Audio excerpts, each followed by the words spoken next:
Welcome to last mysteries. Today நம்ம சேனலில் பார்க்க போகிற ஒரு ஃபேமஸ் நியூஸ் என்னென்னா 2023 டெல்லியையே உலுக்குன ஒரு இளம் பெண்ணை 35 துண்டுக்களாக வெட்டி 18 தினங்களாக ஊருக்கு கொண்டு போய் பல இடங்களில் காடு மேடுன்னு தண்ணி நிறைஞ்ச இடங்கள், ஆறு, குளம் எல்லா இடத்துலையுமே அவங்களுடைய பாடி பார்ட்ஸை கட் பண்ணி கவர் பையுக்குள்ளே போட்டு அதை தூக்கி எறிஞ்சிருக்கான் கொடூரமான மனுஷன். இப்போது இந்த கதைக்கான பின்னணியை பார்ப்போம். ஸ்ரத்தா இவங்க மகாராஷ்டிராவில் பல்கர் அப்படின்ற ஒரு பகுதியில் பிறந்து வளர்ந்துருக்காங்க. 2019 பாம்பேயில் ஒரு கால் சென்டரில் ஒர்க் பண்ணிட்டு இருந்திருக்காங்க. இந்த வழக்கில் கைது செய்யப்பட்டவன் தான் அஃப்தப் அமீன் பூனாவாலா. இவன் அவனுடைய தம்பி அம்மா அப்பாவோட திவான்மன் அப்படின்ற ஒரு ஊரில் பிறந்திருக்கான். அண்ட் அவங்க அப்பா ஷூஸ் எல்லாமே ஹோல்சேலாக வியாபாரம் பண்ணக்கூடிய ஒரு தொழிலில் இருந்திருக்காரு. இவன் பாம்பேயில் ரஹாஜா காலேஜில் தான் பிஎம்எஸ் அப்படின்ற டிகிரியை முடிச்சுட்டு ஒரு 5 ஸ்டார் ஹோட்டலில் செஃப்பாக ப்ராக்டிக்ஸிங்கில் இருந்திருக்கான். அப்போது ஒரு டேட்டிங் ஆப் மூலியமாக ஸ்ரத்தா இவனுக்கு அறிமுகமாகறாங்க. ஸ்டார்டிங்கில் இவங்க 2 பேருமே ஒரு நல்ல ஃப்ரெண்ட்ஸாக பழகுறாங்க. போக போக இவங்களுடைய பழக்கம் அப்படிங்கிறது லவ் அப்படிங்கிற ஒரு ரிலேஷன்ஷிப்புக்குள்ளே போகுது. இப்போது ஸ்ரத்தா தன்னுடைய ஃபேமிலி மெம்பர்ஸ் எல்லாத்துட்டையுமே இந்த மாதிரி ஒரு முஸ்லீம் பையனை தான் விரும்புகிறதாகவும் கல்யாணம் பண்ணி வைங்க அப்படின்னு சொல்லிட்டு கேட்குறாங்க. ஸ்ரத்தா இந்து பொண்ணாக இருக்கிறதுனால ரொம்பவே எதிர்ப்பு கொடி அப்படிங்கிறது திரும்புது. இது 2 குடும்பத்துக்குமே தெரிய 2 பேருமே ஏற்றுக்கிற முடியாது அப்படின்ற ஒரு சூழ்நிலை வருது. அப்போது ஸ்ரத்தாவும் அப்தப்பும் நம்ம வாழணும் அப்படின்னு சொல்லிட்டு டெல்லிக்கு ஓடி போகிறாங்க. ஓடி போய் இப்போ 3 வருஷம் ஆச்சு. நான் ஒரு இண்டிபெண்ட் பொண்ணு, ஸோ என்னுடைய வாழ்க்கையை தீர்மானிக்கிற உரிமை எனக்கு இருக்குன்னு சொல்லிட்டு ஸ்ரத்தா பல முறை தன்னுடைய வீட்டில் சண்டை போட்டிருக்காங்க. இந்த நிலையில் அவங்க ஓடி போனதுனால இவங்க வீட்டில் யாருமே இவங்களுடைய காண்டாக்டில் இல்லை. ஆனால் இவங்க அம்மா மட்டும் காண்டாக்டில் இருந்திருக்காங்க. கொஞ்ச நாளைக்கு அப்புறம் அப்தக்க தான் கல்யாணம் பண்ணிக்கிற சொல்லி கேட்டாலுமே அவனோட எனக்கு சண்டை வந்துக்கிட்டே இருக்குது. மேலும் அப்தக்கு என்ன அப்பப்போ அடிக்கிறான், துன்புறுத்துறான் அப்படின்னு சொல்லிட்டு பல முறை இவங்க அம்மா கிட்ட ஸ்ரத்தா சொல்லியிருக்காங்க. கொஞ்ச நாள் கழித்து இவங்க அம்மாவும் இறந்து போகிறாங்க. அதுக்கப்புறம் இவங்க அப்பாவுமே ஸ்ரத்தா கிட்ட கொஞ்சம் கொஞ்சமாக பேச ஆரம்பிக்கிறாரு. ஸ்ரத்தாவுக்கு ஒரு அண்ணனும் இருக்காங்க. ஆனால் இவங்க அப்பாவுமே நீ அவனோட வாழாதம்மா, நம்ம வீட்டுக்கே வந்துருமான்னு சொல்லி பல முறை சொல்லியும் ஸ்ரத்தா கேட்கல. அதனால தான் பொண்ணு நான் சொன்ன பேச்சை கேட்க மாட்டேங்கிறான்னு சொல்லிட்டு ஸ்ரத்தாவோட அப்பாவும் சுத்தமாக பேசுகிறத விட்டுறாரு. இந்த நிலைமையில தான் 3 வருஷம் கடந்து போகுது. ஒரு நாள் அவங்க அப்பா ஸ்ரத்தாவோட பெஸ்ட்டு ஃப்ரெண்டான லக்ஷ்மணுக்கு கால் பண்ணுறாரு. கால் பண்ணி ஸ்ரத்தா இப்போ எங்கே இருக்கா, எப்படி இருக்கான்னு சொல்லிட்டு விசாரிக்கிறாரு. ஆனால் லக்ஷ்மண் இப்போது அவள் சுத்தமாக என்கிட்ட பேசுகிறதவே நிறுத்திட்டா அப்படின்னு சொல்லி ஷாக்கிங்கான நியூஸ் ஒன்று சொல்லியிருக்கான். அப்போது யாருக்கிட்டேயுமே அவள் காண்டாக்டில் இல்லை. மேலும் எந்த ஒரு சோசியல் மீடியாலையும் அவள் ஆக்டிவாக இருக்கிற மாதிரியே தெரியலை. அண்ட் பையனோட தம்பியோட சேர்ந்து இன்ஸ்டாகிராமில் ஃபுட்டெல்லாம் எப்படி ப்ரிப்பேர் பண்ணுறது அண்ட் காய்கறியெல்லாம் எப்படி நறுக்கிறது அப்படின்னு சொல்லி பலவிதமான வீடியோஸை போஸ்ட் பண்ணுவான். இப்போது அதுவுமே எதுவுமே நடக்காமல் இருக்குது. இப்போது அவங்கள எங்கே, என் பொண்ணுக்கு என்னாச்சு அப்படின்னு சொல்லி பதறிப்போன அந்த ஃபாதர் வேகமாக போய் 3 வருஷத்துக்கு முன்னாடி சண்டை போட்டு தன்னோட காதலனோட டெல்லிக்கு ஓடி போயிட்டா என்னுடைய பொண்ணு. இப்போது அவள் எந்த இடத்துல எங்கே இருக்கான்னு தெரியலை. அவள் மேரேஜும் பண்ணிக்கலை, லிவிங் டுகெதர் லைஃப்பில் தான் இருந்தா. அப்போது அவன் அடிக்கிறதாக என்னுடைய இறந்து போன மனைவிட்ட அவள் எப்போ பாரு புலம்பியிருக்கா. அப்போவும் இவள் நாங்கள் திரும்ப வர சொல்லியும் அவள் வராததுனால நாங்கள் யாருமே அவகிட்ட பேசுகிறத நிறுத்திட்டோம் அப்படின்னு சொல்லியிருக்காரு.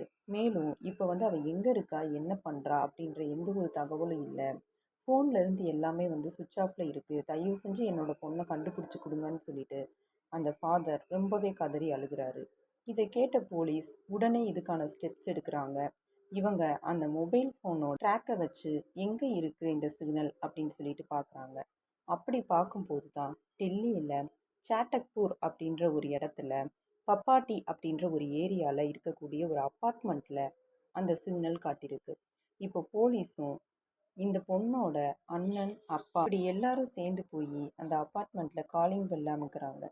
அப்போது அந்த டோரை திறந்தது அஃப்தர். அப்போது போலீஸார் மற்றும் எல்லாருமே வந்து அந்த பொண்ணை எங்க அப்படின்னு சொல்லிட்டு இவன்கிட்ட கேட்கும்போது, அந்த பொண்ணு என்னோட எப்படி லிவிங் டுகெதர் அப்படின்ற ஒரு லைஃப்ல இருந்தாலோ அதே மாதிரி இன்னொருத்தனுடையே இருக்கிறதுக்காண்டி அவ ஓடி போயிட்டா அப்படின்னு சொல்லிட்டு அவளுடைய கேரக்டரை அசாசினேட் பண்ணியிருக்காரு. மேலும் அவ ரொம்பவே கேரக்டர் தப்பான பொண்ணு அப்படி இப்படின்னு சொல்லி சொல்லும்போது அங்கிருந்த எல்லாருமே வந்து உண்மையாவே அவ ஓடிதான் போயிட்டா போல அப்படின்ற ஒரு எண்ணம் தான் இருந்தது. ஏன்னு சொன்னா இந்த மாதிரி ஒரு பொண்ணை வந்து கொலை பண்ணிட்டா அந்த பையனுடைய ஆக்டிவிட்டீஸ் அப்படிங்கிறதே அங்க இருக்க அத்தனை பேருக்குமே வந்து காட்டி கொடுத்துரும். அந்த மாதிரி எந்த ஒரு கில்ட்டியுமே இல்லாம ரொம்ப சாதாரணமான ஒரு தோற்றமைப்போட தான் அவன் வந்து பேசுறான். அதுல பதட்டம் அப்படிங்கிறது துளி அளவு கூட இல்லை. இதை பார்த்த போலீஸுக்கும் துளி கூட இதுல வந்து இவன் சம்மந்தப்பட்டிருக்க மாட்டான், அவ வந்து எங்கேயோ ஓடிதான் போயிட்டா அப்படின்ற எண்ணம் வந்ததுனால எதுக்கும் இவனை வந்து விசாரிப்போம் அப்படின்னு சொல்லிட்டு அப்துக்க வந்து கூட்டிட்டு போறாங்க. மேலும் பல இன்வெஸ்டிகேஷன் அப்படிங்கிறது வந்து நடக்குது. இன்வெஸ்டிகேஷன்ல இப்போதான் வந்து போலீஸுக்கு ஒரு துரும்பு கிடைக்குது. அந்த துரும்பு என்ன அப்படின்னா அப்தக்கோட ஒரு முரண்பாடான கருத்துக்கள். ஒன்று சொல்லியிருப்பான், ரெண்டாவது ஒன்று சொல்லும்போது அதுக்கும் இதுக்குமான வேரியேஷன் சின்ன சின்னதா தெரிய வந்து அப்புறம் முழுசாவே இவன் சொல்றதெல்லாம் பொய் அப்படின்ற லெவலுக்கு மாறிடுது. அதுல என்ன ஸ்ரதாவும் டெல்லியில இருக்கக்கூடிய ஒரு கம்பெனியில ஒரு நல்ல ஒர்க் தான் பார்த்துட்டு இருந்திருக்காங்க. அண்ட் இவனும் போய் அங்க இருக்கக்கூடிய 5 ஸ்டார் ஹோட்டல்ல செஃப்பா இருந்திருக்கான். ஸோ இவங்களுக்கு சேலரி அப்படிங்கிறது நல்லா வந்ததுனால வெளியில போறது, அங்க போயிட்டு நல்லா என்ஜாய் பண்றது, வீடியோஸ் பண்றது அப்படின்னு சொல்லிட்டு இவங்களுக்குள்ள எந்த ஒரு ப்ராப்ளமும் இருக்கிற மாதிரியும் தோற்றமே இல்லை. இருந்தாலும் இவன் சொல்லக்கூடிய விஷயங்கள்ல முரண்பாடு ஏற்பட்டோன்னே போலீஸ் அவங்களுடைய ஸ்டைல்ல இவனை விசாரிக்க ஆரம்பிக்கிறாங்க. அஃப்தக்கும் ஸ்ரத்தாவும் வாழ்ந்த அந்த அப்பார்ட்மெண்ட்ல இருக்கக்கூடிய சுற்றுப்புறத்துல இருக்கக்கூடிய எல்லாத்தையுமே வந்து விசாரிக்கிறாங்க. அப்போ இவங்க 2 பேருக்குள்ளேயும் வந்து அப்பப்போ ஃபைட் நடக்கிறதாவும் அந்த சத்தம் வெளியில கேட்கும். பட் கொஞ்ச நேரத்துல இது நார்மல் ஆயிடும். இது வந்து வழக்கமா இருக்கிறதுனால இங்க யாருமே அதை வந்து கண்டுக்க மாட்டாங்க அப்படின்ற மாதிரி சில விதமான நியூஸ்லாம் வந்து தெரிய வருது. மேலும் அஃப்தக் ரொம்ப நாளாவே வந்து நைட்ல வந்து வெளியே உலாவுறதா நிறைய நியூஸ் வந்ததால போலீஸ் அங்க இருக்கக்கூடிய சிசிடிவி கேமராஸ் எல்லாம் எடுத்து செக் பண்றாங்க. அப்போ போலீஸுக்கு மிகப்பெரிய அதிர்ச்சி இருக்கு.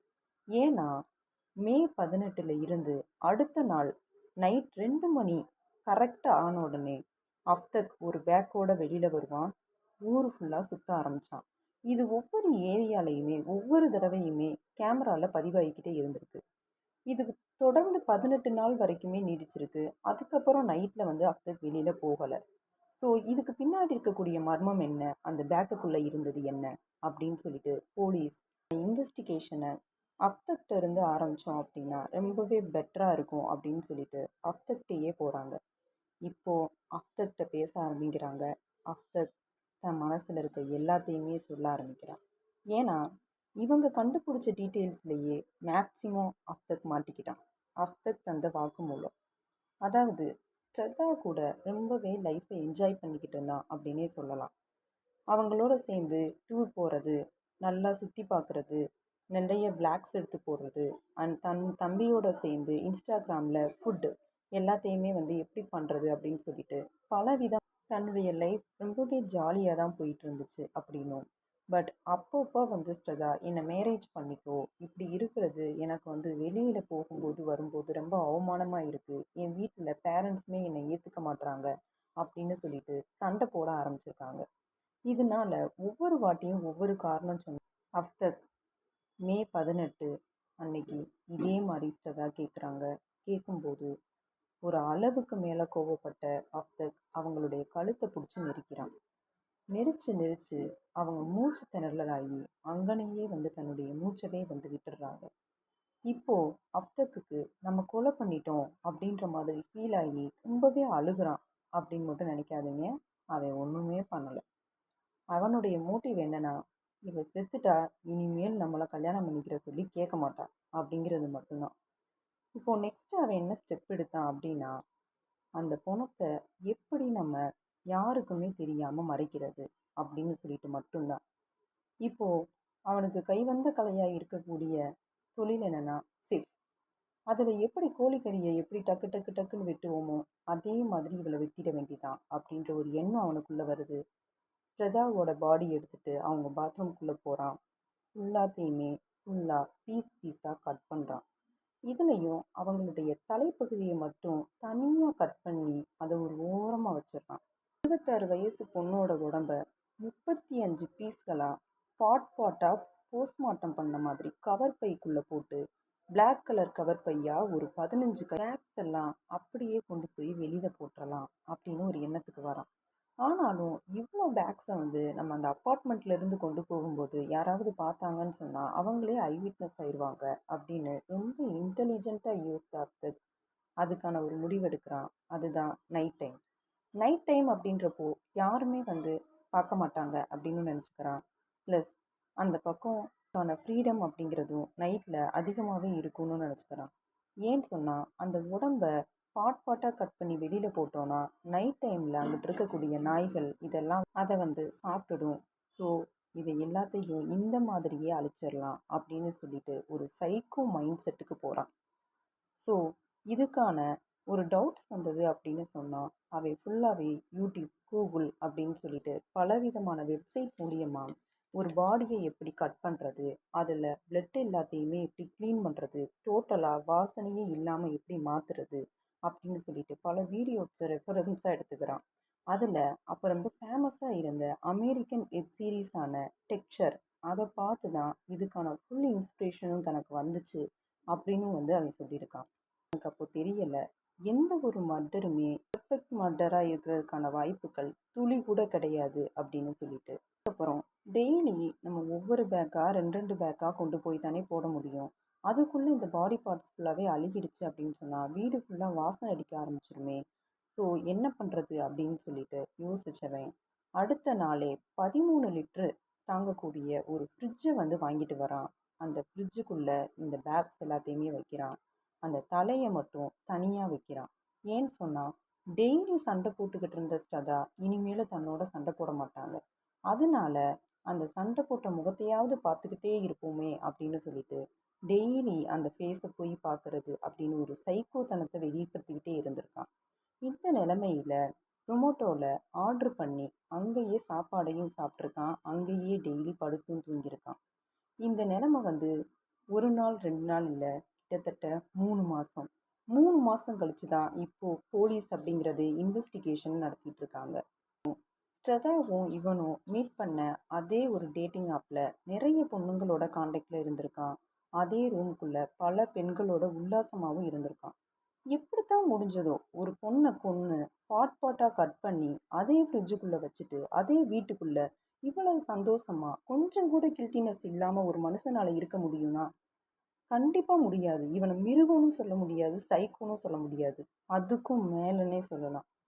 அதோட இவன் ரொம்பவே இன்டெலிஜென்ட்டாக இருந்திருக்கான். எப்படின்னா அந்த ஃப்ரிட்ஜை மட்டும் யூஸ் பண்ணலை, அதுக்குள்ளே பலவிதமான திரவியங்களையும் யூஸ் பண்ணியிருக்கான்.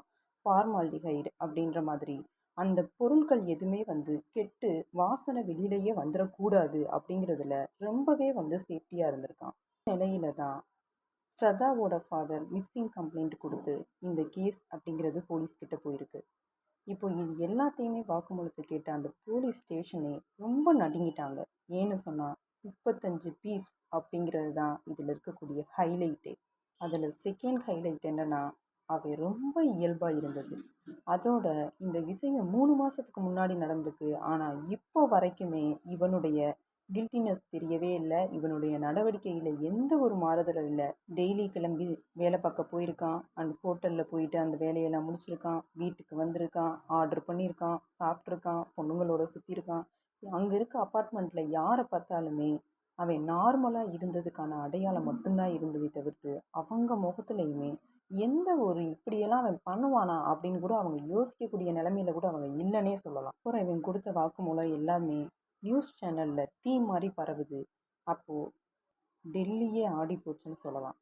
ஏன் எல்லா வீட்லேயும் நியூஸ் சேனலில் இந்த நியூஸ் வெளியில் வரும்போது எல்லா வீட்டில் இருக்கக்கூடிய மக்களுமே அரண்டு போனாங்கன்னு கூட சொல்லலாம். 2016 வெஜிடபிளை எப்படி பீஸாக கரெக்டாக மாடலாக கட் பண்ணலாம் அப்படின்னு போஸ்ட் போட்டுக்கிட்டு இருந்த இந்த பையன் 2023 ஒரு பொண்ணோட பாடி பார்ட்டை எப்படியெல்லாம் அழகழகாக கட் பண்ணலாம், எப்படியெல்லாம் பார்சல் கட்டலாம், அதை எப்படியெல்லாம் மறைக்கலாம் அப்படின்னு சொல்லி ஒரு சைக்கோ சீரீஸ் மணிக்கு இருக்குது இந்த கேஸ். இந்த கேஸ் இப்போவும் டெல்லி ஹைகோர்ட்டில் ஓடிக்கிட்டு தான் இருக்குது. அண்ட் அப்தத் மேலே 302 ஐபிசி செக்ஷன் படி மர்டர் அப்படின்றதும் அண்ட் சாட்சியங்களை அழித்தல் அப்படின்றது எவிடன்ஸ் ஆக்ட் படி 201 அப்படிங்கிறது படியும் இப்போ வரைக்கும் கேஸ் ரன் ஆகிட்டு தான் இருக்குது. மேலும் இண்டிபெண்ட்டாக முடிவெடுக்கிறது எல்லாருக்குமே இருக்கக்கூடிய ஒரு ரைட்ஸ் அப்படின்னு சொன்னாலுமே அந்த இண்டிபெண்ட்டாக இருக்கக்கூடிய முடிவு அப்படிங்கிறது ரொம்பவே கரெக்டாக எடுக்கப்படணும். அப்படி இல்லைன்னா இது மாதிரி பல நியூஸை நம்மளுடைய வருங்காலம் பார்க்கும். So please choose your partner perfectly.